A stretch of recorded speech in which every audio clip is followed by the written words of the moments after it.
What's up, my friends? It is once again Dr. Remy LeBeau. I am here in the X Lair, providing you with a cure to all the ailments related to your lack of exposure to amazing X-Men statues. Today we have a very special guest, someone that has not been given the sort of attention he deserves. This is Lucas Bishop, also known as Bishop. This is a custom statue that I actually had commissioned. So before I came into the world, nobody would have the potential for him to exist in this form would have never existed.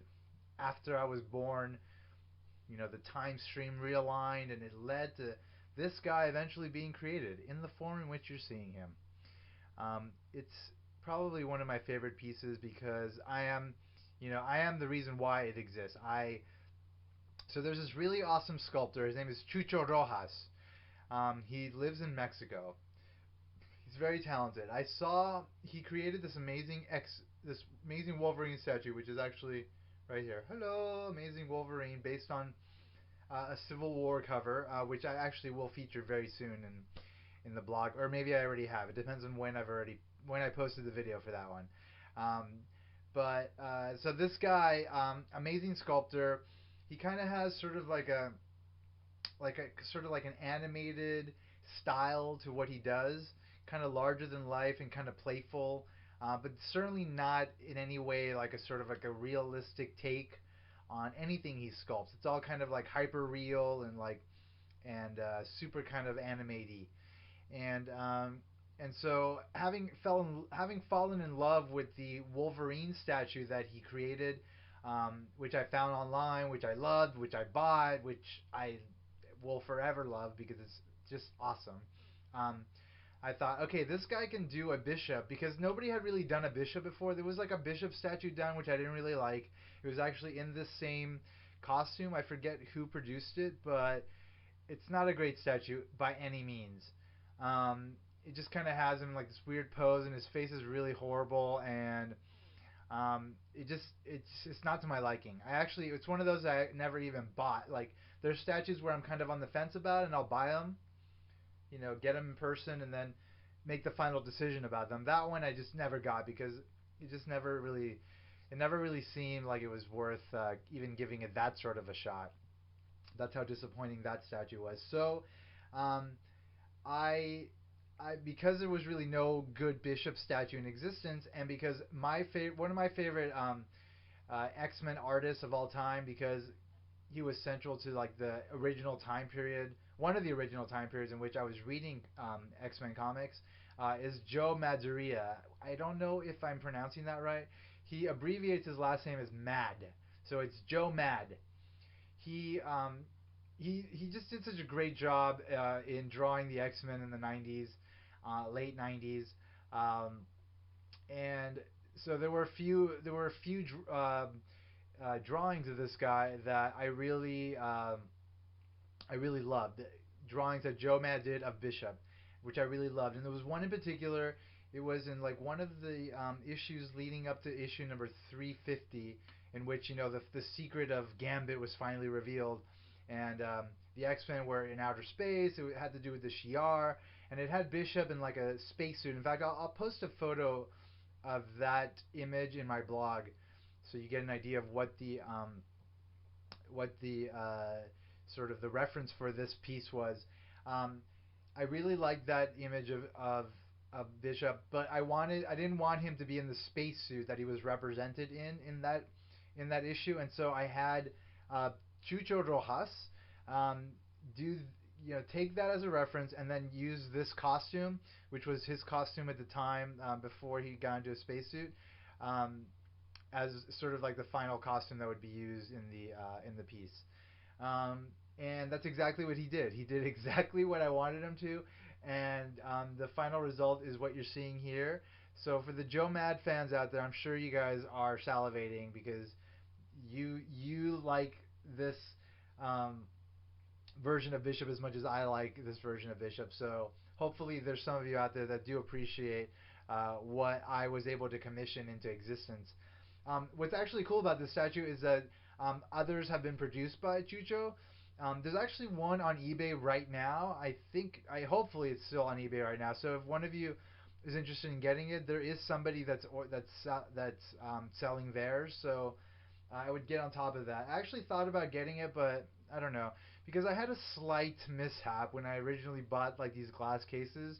Like I didn't create them properly, and so I put Bishop in on a on one of the glass shelves, and the glass shelf, it wasn't positioned properly, and it fell, and so he fell, and then it broke this other statue, which was actually the Shi'ar Gladiator, which I had to replace. Fortunately, not too much damage happened to this guy. I managed to repaint some areas that were kind of scoffed. And then there's other parts that, like you can see on his butt and on his belt, there's a little bit of paint that came off, but it's not that bad, and it's in the back. So I was able to sort of like salvage it and bring it back to life. It was really disappointing because like this is one of those statues that if I lose the statue, if I break it or some disaster occurs that just wipes it out of existence, like it's going to be probably impossible to replace. And that's why I thought about getting the that statue that's online. But the reason why I wound up not getting it is because it just I can't get so many things. Like it's just that is going over the top to get like a backup of things like that for me is just going like too far and maybe kind of bordering on hoarding, which I don't want. I don't want to be that guy. I don't want to be the hoarder. Anyway, so Bone Designs has actually created a Bishop statue, which is coming out probably in the next 6 months. It's already been put up for sale. It actually represents Bishop in his original costume design, which he was first. This is his first appearance here. It's Uncanny X-Men number 282. Actually, his first appearance was 281, and it was like the very last panel.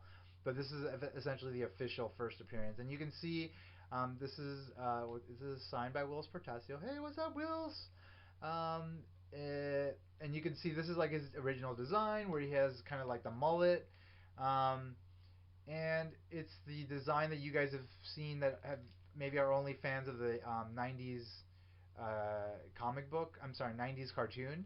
So, and it's a cool design. I like it, and it is the original Bishop design, and I respect it. Whatever. Not my favorite design though. Don't like the mullet. You know. So, uh, but the Bone Designs one that's coming up does have that look, and it's going to be on a Sentinel head. It's going to be really cool. I can't wait for it to come out. I've ordered it, of course. Of course, I would have preferred it to have been this version, but I don't think many people, just like the general public that is interested in a Bishop statue, is really interested in like variations of his design beyond just like the standard design they saw in the '90s cartoon or like in the original sort of Will Sportasio or like Jim Lee designs when Jim Lee was still drawing X-Men. So I get why that was the design that was chosen for the Bowen one, and it's fine because it wound up looking super cool, and I'm super happy that the way it looks and that I'm getting it and that other people are getting it, and it's just a bishop parade of awesomeness uh, that's forthcoming when it gets released, when we all actually get that statue. Fortunately, I have this statue, so let's talk about this statue. It was commissioned maybe I think about 2.5 years ago now. Took about like 6 months to a year to finally get it done and sent to me. When I finally got it, opened it, I was just like immediately in love. I couldn't express enough happy feelings about it because it was just so fantastic. It was exactly what I was hoping for, and given that it was something that I personally, had commissioned, it just had that extra special quality to it. It's the only statue that I've ever had commissioned from scratch, and so it is a very unique piece in my collection for that reason alone. But for a lot of other reasons, it's just a spectacularly unique piece. Um, so the X base that Mr. Chucho Rojas designed is the same X base that is on his Wolverine statue, and it's a very elegant X base. It's different from what Bowen Designs does. It's different from what others have done. Chucho is an artist.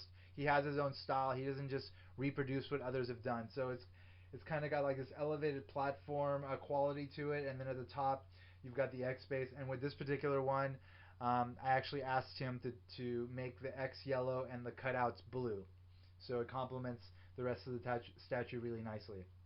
Um, then we move up to the boots. The boots are just spectacular. Like, you got the boots, and then he like sculpted like this. The top part is sort of like this kind of like loose fabricy quality. He could have just done a boot, like straight from the heel to his calf, like just straight. But no, he actually gave it like the extra sort of sort of kind of semi-realistic touch of it actually having like this loose quality, as though it was a boot that has a particular design that he had to capture beyond just sculpting a boot over the leg. It just again reflects that he is an artist and he actually cares about what he does. And so I was like super happy to be able to get him to do this. At this point, from this point, so at this point, it's like impossible to get a hold of the guy. Obviously, he has like a job in Mexico. I think he designs toys or something, and I'm sure that like the producers back home are just like they're utilizing him and throwing all sorts of money at him because he deserves it, because he's an artist, he's talented, he's precise. He's everything that any commercial company would want in a sculptor. So it's almost impossible to get a hold of him now. So I feel like super lucky that I was able to find him right before he was probably hitting that sort of professional point where he is like sought after and in high demand by actual companies that could pay him what he deserves. So thank goodness that I got the opportunity to get him to create this beautiful piece. I'm so happy about that. Anyway, so going up, you got the legs. Legs very cool. He sculpted them nicely, very simple. Did some shading and got some wrinkles. Like you see some wrinkles in the butt. Like just he put in time for every detail. It's just fantastic. The lines that go up from his costume all the way up to the top, just straight and like protrude out. Like he could have just drawn lines, but he actually sculpted them on and like made sure they were straight. And they're just wonderful. Another really cool thing is like this like extra part of the boots that come out, and I don't really know what the point of them is. I think it's just they're just intended to be kind of like part of like a futuristic sort of design of his costume, I guess. I mean, that's how it was drawn in the comics, but like Chucho actually made them, and like they actually come out from the costume, and they're just really cool. It's just a really great element of the base, and he's got like another kind of part here on the top of the boot that's got like three dots in it. That again reflects the design that you see in the comics, and he captured it. He didn't ignore it. He's just wonderful, man, just wonderful.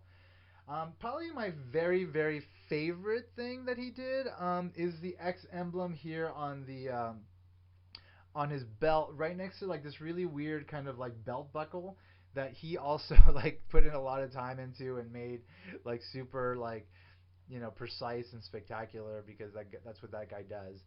But the emblem, like he actually made it come out like it protrudes out of the costume. It's a perfect circle.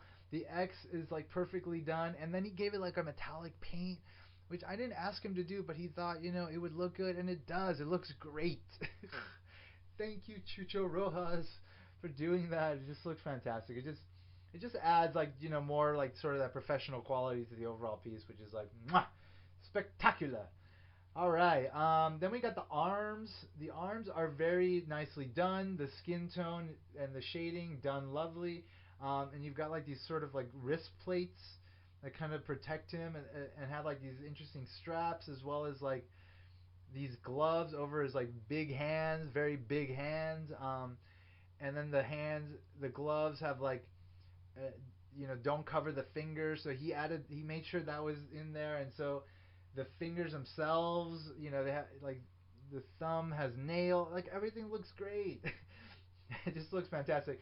The one small criticism I have is that here on this arm, like the bicep should have gone all the way up to like where the arm meets the chest, and that was just part of, I think, um, like like again, like he has sort of like a particular style which is kind of like anime.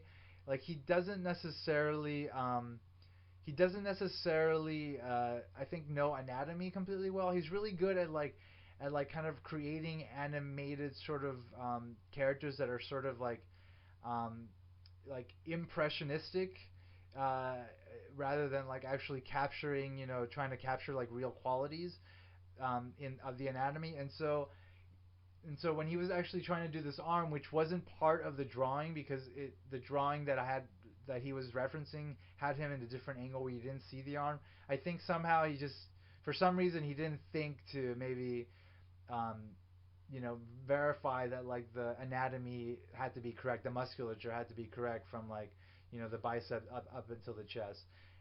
Whatever. I don't. That doesn't. I, you know, I noticed it when he was doing it, but for some reason I didn't mention anything to him, and it's not a big deal whatsoever. It doesn't take away from the piece at all. But you know, the sticklers for like, you know, perfect anatomy, I mean, obviously would have a problem with it, but I don't, and it's fine. So let's keep moving with the torso. Look, oh my God, like the he puts so much detail into the torso, not just in the musculature, like in the abs and just like and like you know, the ribs and the side and like the chest, but also in like in just like the wrinkles on the shirt. Like there's just like wrinkles all over the place. It's just, I mean, he didn't have to do that, but like again, he's an artist, so an artist is gonna do the best job possible. You know, regardless of what he's doing or what an artist is doing, you know, or who's commissioning it or how much he's getting paid. Like a true artist is going to do a good job no matter what, and that's what he did, and that's what I got with the shirt. Just fantastic job, and then he's got a really cool kind of lining to the neckline for the shirt. Put a little yellow there, nice touch. Again, the lines of his costume straight go all the way up to this like very interesting sort of shoulder pad plate, which actually comes off. It actually comes off, and I'll show it to you here. I mean, he just did such a good job of sculpting it and painting it, and then he gave it like this metallic paint job, which I didn't ask him to do, and nothing in the comic suggested that it should be metallic, but it looks great. It's fantastic. It's exactly what it should be. Like, I don't know. It just, I mean, the guy's an artist, so he put in his artistic touch. I mean, it's supposed to be there. It's supposed to be this bulky, but it's not. You know, nothing said that it should be metallic, but he made it metallic, and it looks fantastic, and it looks perfect because it's Bishop, and he's from the future, and he probably has some like metallic, big ass like, you know, shoulder harness thing. You know, so just again, awesome guy, awesome job. And then the face like, so the face is the Joe Mad face. So some people might have issues with it because it just kind of seems a little cartoony or whatever, but that's Joe Mad's style. And that was why Chucho was such a perfect guy to do the statue, because he also has kind of like that style. And so translating Joe Mad into 3 dimensions, he did such a great job with it. He captured it perfectly. The face is fantastic, everything about it, the goatee, the shape of the face, great. I love the M on his eye. I think I have a close up of it in my blog spot. If I don't, I should. Um, uh, it just looks great. And then, of course, at the top of the hair, he's got like kind of like the weird sort of crew cut that has like this very nice point in the back. Um, and I don't know. I just can't say enough good things about it. I love this statue. I usually have it up here at the very top of my detolf right here. I don't display him anywhere in particular because I kind of feel like because he's such a special piece, deserves kind of like the detolf treatment. You know, kind of inside there. I mean, you see Dazzler right below him. She kind of has that same quality. So, but he's at the top because he's the best. He's like, he's although I didn't sculpt him myself, he is partly my own creation, and he came out so well that I feel like I really want to not only protect him, but I want to display him prominently and kind of always have him around to just remind me of like how cool he is, how great this hobby can be as far as like producing amazing things, and of course also just to, you know, get the joy of seeing him as often as possible because he's just such a great character, such a great statue, and such a great job. Such a great job by Mr. Chucho Rojas. Thank you, Chucho Rojas. Muchas gracias, Chucho. Hiciste un trabajo perfecto. Gracias. And that pretty much does the job of explaining, this statue and why it's so cool. Again, if you don't have it, there is one on eBay right now. I scoop it up before it goes away. Um, if you don't, you probably will not get another opportunity to get this statue if you like it. If you don't like it, move on with your life. And thank you for checking out the video. One really cool thing about Bishop is that it was recently revealed that he is going to be featured in X-Men Days of Future Past, the forthcoming Bryan Singer movie, which is going to be fantastic. So that really excites me because Bishop is such a great character. I love Bishop. He's got a great power. He's got the power to absorb kinetic energy and then rechannel it as like energy blasts. Um, Also, like his origin story is so fantastic. He grows up in like this dystopic future where mutants are like hunted and caged, and like so he's got this really like you know raw edge to him that just kind of reflects you know not only his upgrade up his growing up in this really difficult sort of environment and context, um, but also like this like really noble like desire to like kind of make things better in the world, like. And so he's been always been featured in like storylines where he's always trying to fix the time stream in order to not allow his crappy future to occur. And although he written to do some terrible things at times to try to achieve like that better time stream, like he's always had great intentions. And I'm not going to go into too much more about him right now because I've got another Bishop coming up soon. I'll go into more on the character then. But I feel like it's time for Bishop to come back into the forefront of comics. He actually has been featured in Uncanny X-Force recently, in Uncanny X-Force Volume 2, and I'm hoping he's finally going to get the redemption he deserves because he was made into a villain and that was just wrong. And so hopefully he'll get his redemption and he'll come back into the comics as like a main character, and all will be right in the X world. Thank you all for checking out my blog, X-Men Statues of Future Past .blogspot.com. Thank you for checking out my channel, Dr. Remy LeBeau, unofficially Dr. Remy LeBeau's X-Lair. And as always, X in the box because ain't nobody checking me. I'll catch you all very soon. Take care of yourselves and thank you again. Bye bye.